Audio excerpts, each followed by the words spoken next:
यदि मैं यहाँ पे कोशिका को यदि मैं ऐसे डीप करता हूं कि जिसका विलयन जो होता है यह इस जार का विलयन क्या है, यह अति परासरणी विलयन है, अर्थात इनकी सांद्रता कोशिका द्रव में उपस्थित सांद्रता से क्या है, ज्यादा है। तो इसमें क्या होगा कि कोशिका सिकुड़ जाएगी, कोशिका क्या हो गई, सिकुड़ गई।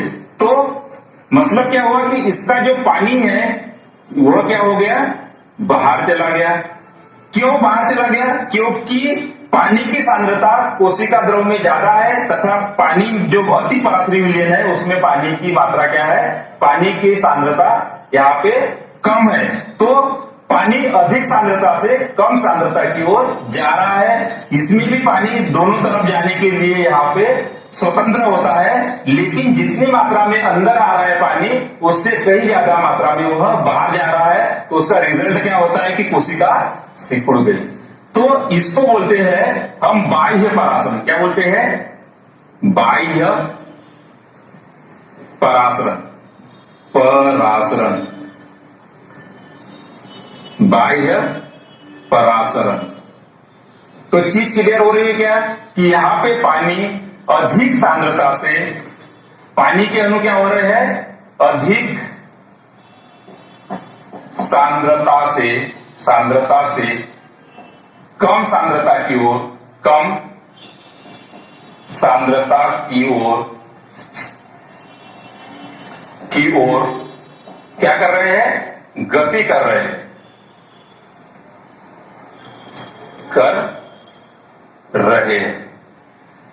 यहां पे गति नहीं हो रही, अर्थात दोनों की सांद्रता क्या है, कोशिका के अंदर के कोशिका द्रव की सांद्रता तथा विलयन की सांद्रता बराबर है, इसलिए यहां पे कोई भी गति नहीं हो रही है।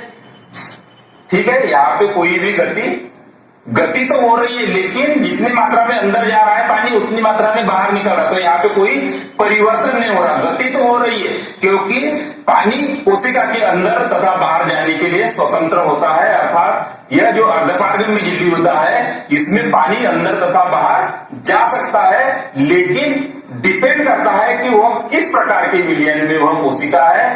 तो पानी या तो कहीं अधिक मात्रा में बाहर निकलेगा, उसको हम क्या बोलते हैं, अति परासरी विलयन। तो उसका रिजल्ट क्या हो गया, बाह्य परासरण होता है। यदि पानी बाहर निकलने से, पानी के अणु बाहर निकलने वाले अणुओं की मात्रा से अंदर जाने वाले जो पानी के अणुओं की संख्या होती है वह ज्यादा हो गई, तो इसको बोलते हैं अंतः परासरण। अंत का मतलब होता है अंदर की ओर आना, ज्यादा मात्रा में पानी अंदर की ओर आ रहा है तो अंतः परासरण, ज्यादा मात्रा में पानी बाहर निकल रहा है तो वह बाह्य परासरण। डिपेंड कर रहा है कि वह विलयन किस प्रकार का है। यदि विलयन समपरासरी है तो यहाँ पे कोई परिवर्तन नहीं होगा। विलयन यदि अल्प परासरी है तो कोशिका फूल जाएगी, जिसको हम अंतः परासरण कहते हैं, क्योंकि पानी अंदर आ गया, पानी फूल गया। यहाँ पे कोशिका थोड़ी सी बड़ी बना देना। अगर कंफ्यूजन हो रहा है तो क्या करना, कोशिका को थोड़ा सा इसकी साइज जो है वह बढ़ा देना, तो कोशिका क्या हो गई, फूल गई। यहाँ पे कोशिका सिकुड़ी हुई दिख रही है, रिजल्ट क्या हुआ कि इसका पानी जो है वह बाहर निकल गया।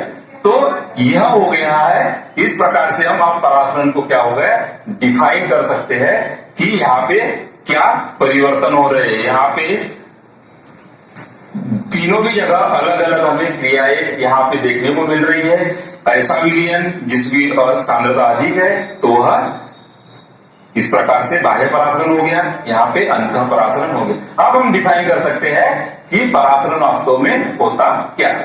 तो अब हम परासरण को डिफाइन कर देते हैं, परिभाषित कर देते हैं कि एक्चुअल हम परासरण को किस प्रकार से अभिव्यक्त करेंगे। देखिए, इसमें जल अधिक सांद्रता वाले क्षेत्र से, जल के अधिक सांद्रता वाले क्षेत्र से मतलब जहां पे जल अधिक मात्रा में उपस्थित हो या जल के अधिक सांद्रता वाले क्षेत्र से जल के अणु, किसके अणु, जल के अणु, जल की अधिक सांद्रता वाले क्षेत्र से जल के कम सांद्रता वाले क्षेत्र से, देखिए याद रखना, अधिक सांद्रता, जल के अणु अधिक सांद्रता वाले क्षेत्र से जल के कम सांद्रता वाले क्षेत्र की ओर गति करते हैं। इस प्रकार जल के अणुओं का विसरण हमेशा अर्ध पारगम्य झिल्ली के द्वारा होता है, इसकी विशेषता है। कि जब भी परासरण होगा वह अर्ध पारगम्य झिल्ली वहां पे जरूरी है, तभी वह परासरण कहलाएगा। तो गति करते इस प्रकार के जल के अणुओं का विसरण हमेशा एक अर्ध पारगम्य झिल्ली या वर्णात्मक पारगम्य झिल्ली के द्वारा होता है। कोशिका झिल्ली से जल की गति जल में घुले पदार्थों की मात्रा से प्रभावित होते हैं कि जल की वहां पे जो कोशिका के अंदर जो पदार्थ घुलित अवस्था में है उनके पदार्थों की जो मात्रा होती है उससे जल की गति हमेशा प्रभावित होती है। क्यों? क्योंकि उसके बाह्य वातावरण में जो सांद्रता होगी वह उसके अंदर जो पदार्थ घुले हुए हैं उस पे डिपेंड करेगा कि यह जो परासरण होगा वह किस प्रकार का होगा। क्योंकि यह हमने देख भी लिया है विभिन्न प्रकार के उदाहरणों के द्वारा कि जल के अणु अति पराश्रयी, अल्प पराश्रयी तथा अति पराश्रयी में हमने करके देख ली। इस प्रकार जल के विसरण के यह जल भी विसरण के नियम के अनुसार ही काम करता है। क्या करता है? विसरण का नियम क्या है कि इसमें पदार्थ क्या होते हैं, अधिक सांद्रता से कम सांद्रता की ओर जाते हैं। तो यहाँ भी जल भी क्या है, जल अपने अधिक सांद्रता वाले क्षेत्र से कम सांद्रता वाले क्षेत्र की ओर गति करता है, लेकिन यहाँ गति जो हो रही है वह वर्णात्मक पारगम्य झिल्ली के द्वारा हो रही है। तो अब हम इसको कैसे डिफाइन करेंगे? जल या विलायक। जल एक विलायक है, ठीक है। जल या विलायक का अर्ध पारगम्य झिल्ली या चयनात्मक पारगम्य झिल्ली के द्वारा होने वाले विसरण को ही हम परासरण कहते हैं। तो परासरण जो है यह भी एक विसरण की एक विशिष्ट क्रिया होती है जो कि अर्ध पारगम्य झिल्ली के द्वारा होती है, जिसको कि हम परासरण कहते हैं। परासरण हमने दो प्रकार का देखा था, एक अंतः परासरण, एक बाह्य परासरण। कितने प्रकार के होते हैं परासरण? हमने देखा था कि हमने अल्प परासरण में हमने कोशिका को डीप किया तो कोशिका क्या हो गई, फूल गई, तो वह अंतः परासरण हो गया क्योंकि पानी उसमें अंदर गया। तथा वहां पे अति परासरण में डाला तो कोशिका से बाहर पानी निकल गया, उसको हम बोलते हैं बाह्य परासरण। तो यह इस प्रकार से हम परासरण को डिफाइन कर सकते हैं। अब परासरण का हमारे जीवित तंत्रों से या जीवों से किस प्रकार से संबंध है? बहुत गहरा संबंध है। विसरण और परासरण हमारे सभी जीवों के लिए इतना जरूरी है कि बहुत सारे जो शरीर में कार्य होते हैं वह विसरण तथा परासरण के द्वारा ही होते हैं। जैसे हम सांस लेते हैं तो हमारे शरीर के अंदर ऑक्सीजन तथा कार्बन डाइऑक्साइड का जो आदान प्रदान होता है यह भी विसरण के द्वारा ही होता है। यहां मैं कह सकता हूं कि पौधों में जो ऑक्सीजन तथा कार्बन डाइऑक्साइड स्टोमेटा के द्वारा आदान प्रदान होता है तो वह भी यहाँ पे विसरण विधि या परासरण विसरण का बहुत बड़ा महत्व होता है। जड़ों द्वारा पौधों में पानी का जो अवशोषण होता है यहाँ पे भी यह परासरण विधि का बहुत बड़ा महत्व होता है। उसी प्रकार एक कोशिकीय जीवों में भी जो पोषण होता है उसमें भी इस विधि का बहुत ही महत्व है। तो हम यह कह सकते हैं कि विसरण तथा परासरण जीवों के लिए अति महत्वपूर्ण तथा आवश्यक होता है। पत्तियों में जो भोजन का निर्माण होता है पौधों में वह भी उसके विसरण विधि के द्वारा ही पूरे पौधे में यह भोज्य पदार्थ पहुंचते हैं। तो इस प्रकार से हम कह सकते हैं कि विसरण तथा परासरण जो है वह जीवों के लिए अति महत्वपूर्ण होते हैं। इसके बाद सन 1839 में एक साइंटिस्ट थे जिनको जेई पुरकुंजे, देखिए नाम कैसे, जेई पुरोकंज।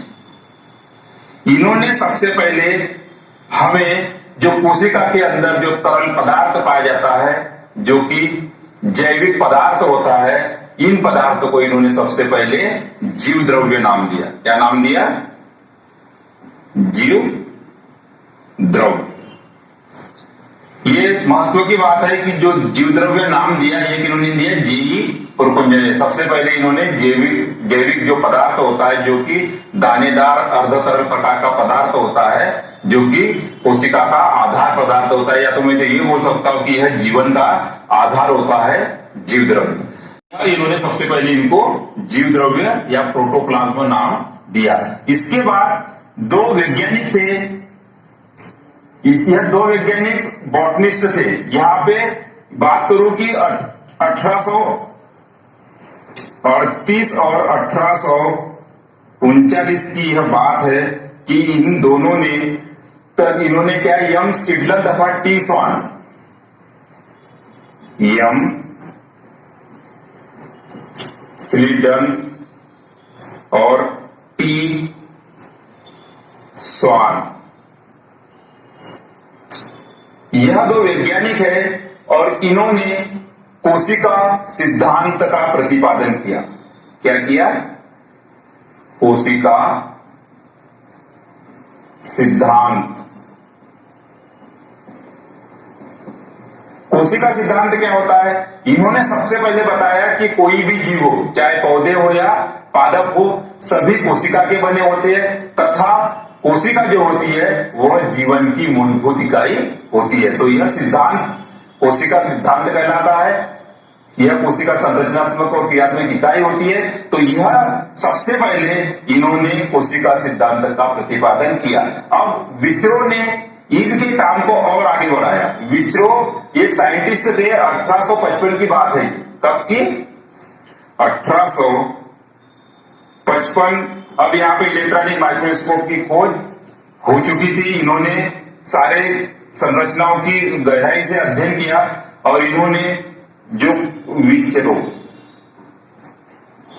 विचरो ने सर्वप्रथम कोशिका सिद्धांत को आगे और बढ़ाया और इन्होंने कोशिका सिद्धांत में ये बताया कि प्रत्येक कोशिका या कोई भी कोशिका हो वह पूर्ववर्ती कोशिका से बनती है, या आदि कोशिका या पहले से जो कोशिका है उसी से कोशिका बनती है। पूर्ववर्ती कोशिका के द्वारा ये कोशिका का निर्माण होता है। तो यह सबसे पहले विचरो नामक वैज्ञानिक ने हमें बताया। अब आगे की बात करूं तो सन 1940 में वास्तविक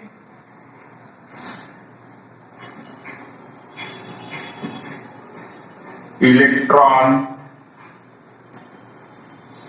माइक्रोस्कोप की खोज हुई और इलेक्ट्रॉन माइक्रोस्कोप की खोज होने के बाद ही यह कोशिका के जो संरचनाओं के पूरी अच्छे से अध्ययन की जानकारी हमें इसके बाद ही वास्तविक जानकारी हमें प्राप्त हुई, क्योंकि कोशिका के अंदर बहुत सारे ऐसे कोशिका अंग होते हैं जो कि सूक्ष्मदर्शी के द्वारा इसको या प्रकाश सूक्ष्मदर्शी के द्वारा देख पाना संभव नहीं था। इनको देखने के लिए हमें इलेक्ट्रॉन माइक्रोस्कोप, जिसकी आवर्धन क्षमता जो होती है वह 80,000 गुना होती है। मतलब यह 80,000 गुना चीजों को बड़ा करके बता सकते हैं। तो इस प्रकार यह एक कोशिका की खोज है। तो हमें ये चीजें याद रखना है क्योंकि यह काफी महत्वपूर्ण होते हैं। आगे कंपटीशन के हिसाब से भी इसी प्रकार से क्वेश्चन बनते हैं। ऑब्जेक्टिव टाइप में भी आते हैं, इन ब्लैक में भी आते हैं। इस प्रकार यह काफी महत्वपूर्ण